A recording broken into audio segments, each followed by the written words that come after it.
Bonjour le signe du taureau et bienvenue dans ta guidance pour le mois de janvier 2026. Tu es sur Tarot Vivant et on va regarder ensemble les énergies à venir pour le mois. Je tenais à vous souhaiter une excellente année 2026, le meilleur à vous et à vos projets. Je tenais aussi à remercier toutes les personnes qui m'ont fait confiance et qui ont commandé leur prévisionnel 2026. Donc, pour ceux qui ont raté le coche, je mets le lien dans la description. C'est un tirage, une analyse qui permet de regarder ce qui vous attend pour 2026 dans tous les domaines. Donc merci encore pour vos retours. C'était un plaisir de réaliser ces prestations avec vous et pour vous. On rentre dans votre guidance, les taureaux. On a eu en énergie principale l'ermite à l'endroit avec le 5 de coupe et le 2 d'épée. Alors c'est intéressant, dans votre guidance, il y a des arcanes opposés, on y reviendra, mais vous avez l'arcane opposé de l'ermite.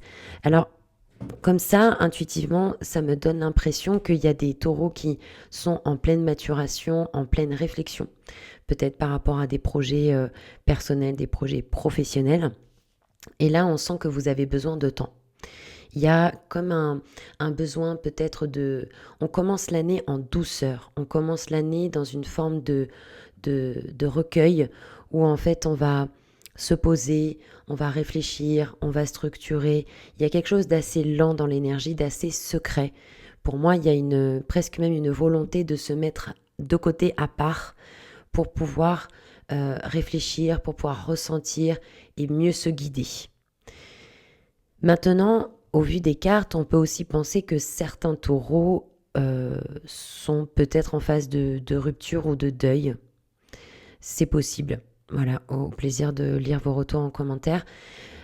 Mais, alors ça peut être un deuil ou une séparation, mais si c'est pas le décès d'une personne ou une rupture, le deuil aussi par rapport à certaines choses, ça peut être par rapport à des choses qui étaient là, comme par exemple des relations, des croyances, des habitudes, qui en fait sont arrivées à leur terme.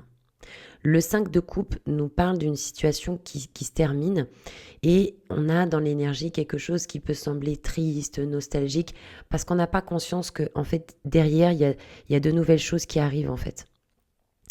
Donc on fait le deuil, c'est pas évident, ça fait remonter pas mal d'émotions, mais on fait le deuil de certaines choses qu'on a connues, etc., qui finalement, émotionnellement parlant, ne sont plus en vibration avec nous.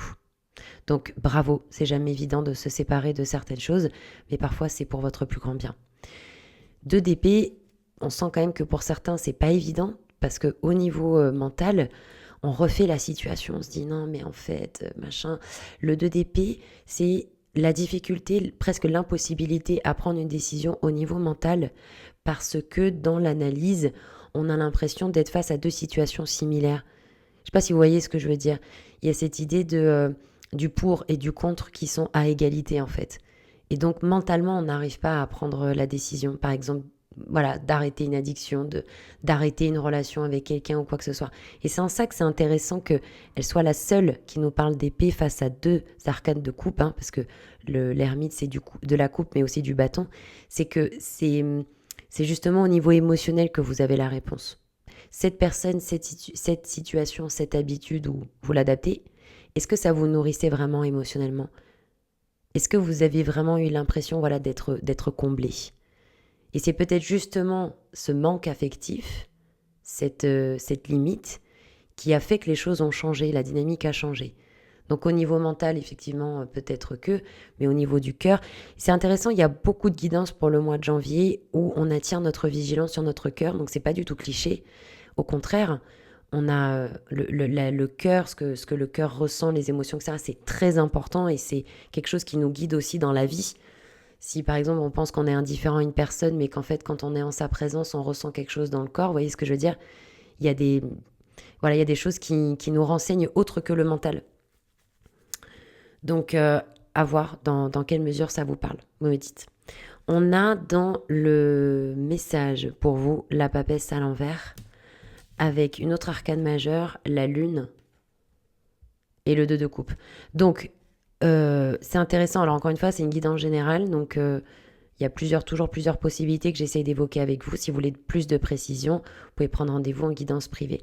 J'ai l'impression que papesse à l'envers et lune à l'envers dans le message, c'est plus qu'une invitation, c'est comme une grosse pancarte clignotante de là, maintenant, on va travailler avec les émotions en fait.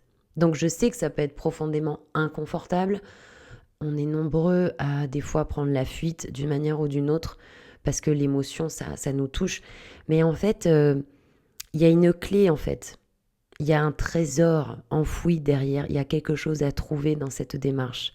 C'est légitime et normal d'avoir peur, mais en réalité, vous pourriez être surpris de ce que vous pourriez trouver.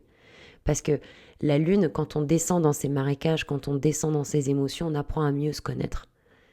Et à ce moment-là, on comprend des choses et c'est comme si on remontait à la surface avec des perles de compréhension, etc. Peut-être même d'acceptation des situations. Parce que l'ermite, dans votre énergie, vous cherchez quelque chose. Est-ce que vous cherchez quelqu'un ou est-ce que vous vous cherchez vous-même? Il n'y a pas une volonté de mieux vous connaître, de mieux vous comprendre? Est-ce que ça vous parle quand je vous dis ça? Parce que dans le message, la papesse à l'envers, pareil, on vous dit de rester dans les illusions, de rester dans les faits purement observables, etc. C'est pas ça qui va vous permettre de, en tout cas de ce qui ressort de la guidance, hein, ça parlera pas à tout le monde, mais ça ne suffit pas pour comprendre ce qu'il y a derrière, quels ont été les enjeux. Vous êtes peut-être le personnage, l'acteur d'une histoire, et c'est pour ça que vous n'en voyez que certaines facettes, mais derrière cet enjeu, derrière ce qui se passe actuellement pour vous, cette situation, etc., etc., il y a quelque chose peut-être à gagner, il y a quelque chose à voir que vous n'avez pas vu. Et pour ceci, il faut faire un travail avec vos émotions. Et surtout, vous retrouver vous-même de deux coupes. Alors, bien sûr, on peut nous dire que peut-être pour certaines personnes, on est en break, en prise de distance avec l'être aimé, ou on a rompu. Il est possible que vous retrouviez cette personne après qu'un travail ait été fait. C'est pas impossible. Mais pour ceux qui ne sont pas dans cette dynamique-là, moi je le vois plus comme la capacité à vous retrouver vous-même en fait. La capacité à fusionner avec ces parties de vous. Et de descendre dans vos émotions, de voir tout ce qui n'est pas visible en fait. De connecter avec l'invisible, connecter avec vos intuitions. Connecter avec vos intuitions, connecter avec vos ressentis, voir au-delà des apparences, de ne pas être dans le jugement. D'accepter aussi cette notion de flou, parce que quand on descend à l'intérieur de soi, on ne sait pas forcément ce qu'on va trouver, mais vous pourriez être surpris. On a dans le blocage le soleil à l'envers avec le 7 de denier et la reine de coupe. Pour rebondir là sur ce qu'on disait avec la possibilité que on parlait de vous retrouver vous-même, soleil à l'envers dans le blocage, ça peut aussi me faire penser à ça du fait il y a comme peut-être une déconnexion avec vous-même et vous commencez le mois de janvier en vous retrouvant, c'est un cache-cache avec vous-même en fait. Vous êtes en train de vous retrouver, vous avez besoin, peut-être parce qu'il y en a qui se sentent tellement rejetés ou tellement blessés qu'ils en viennent à remettre leur propre valeur personnelle en question. Et là, l'idée en fait, c'est justement de retrouver, de vous retrouver, de faire la liste peut-être de vos qualités. Pourquoi on aurait tellement à gagner d'être en contact avec vous, par exemple. Vous avez peut-être besoin de ça, de vous rebooster, de reconnecter avec les parties en vous.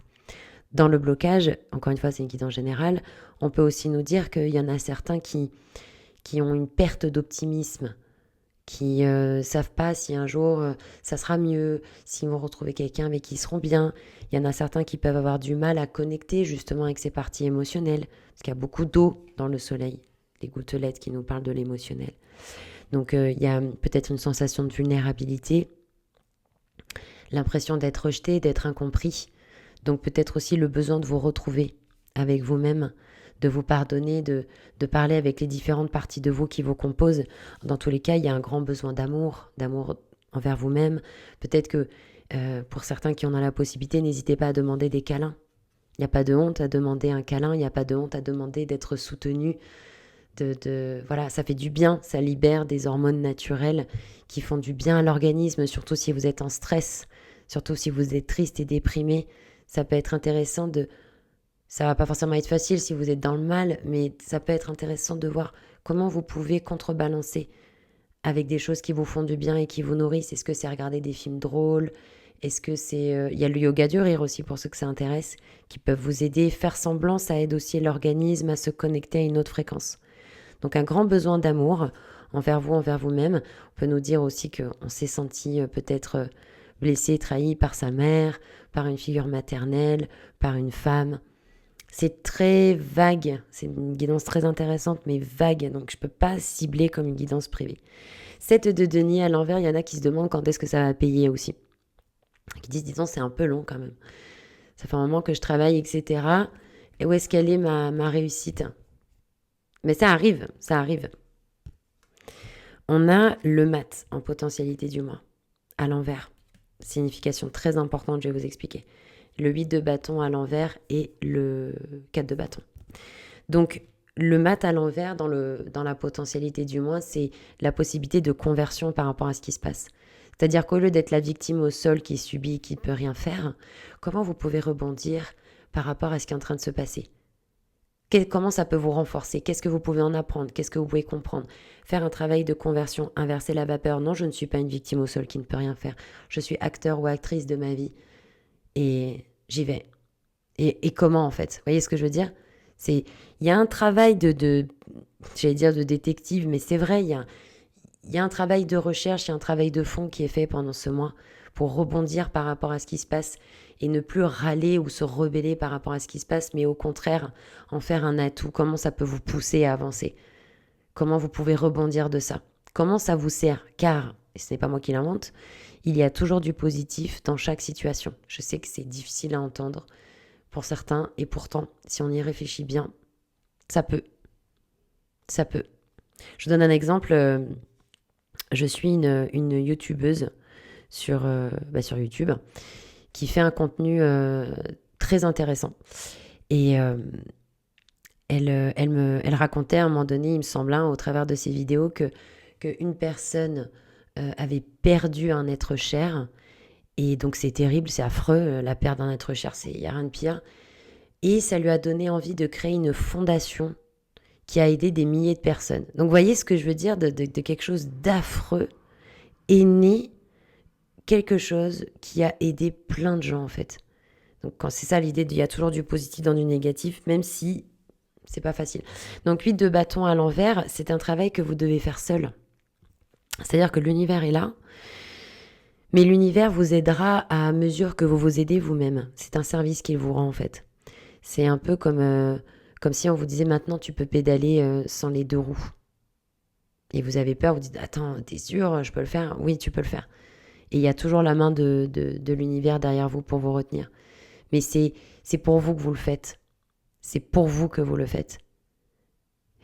J'y pensais ce matin, je me disais, c'est intéressant quand on fait quelque chose tout seul, comme par exemple créer une entreprise, il y a toujours des avantages et des inconvénients. Quand on est entouré de personnes, c'est génial. Il y a l'aspect brainstorming. Et puis, lui, il fait ça, elle fait ça, moi, je fais ça, etc. Donc, il y a un aspect collectif et on partage ça ensemble. Et c'est génial. Et quand on est seul, on peut se dire, oh là là, c'est plus difficile, il faut tout faire tout seul, il faut penser à tout seul, etc. Mais en fait, qu'est-ce que c'est gratifiant et qu'est-ce que c'est puissant d'arriver à connecter, connecter de se rendre compte en fait du chemin qu'on a parcouru, qu'on a fait seul et on s'est prouvé qu'on était capable de le faire. Donc ça veut dire qu'on peut recommencer et seul en fait. Donc oui, ça a été dur, mais d'un côté c'est tellement gratifiant. C'est tellement gratifiant, c'est tellement enrichissant et en plus comme ça on est sur le terrain et on apprend les choses par nous-mêmes. Voyez ce que je veux dire? Donc le ciel vous aidera à hauteur, pour moi. Moi je suis personne pour... j'ai pas la vérité, heureusement.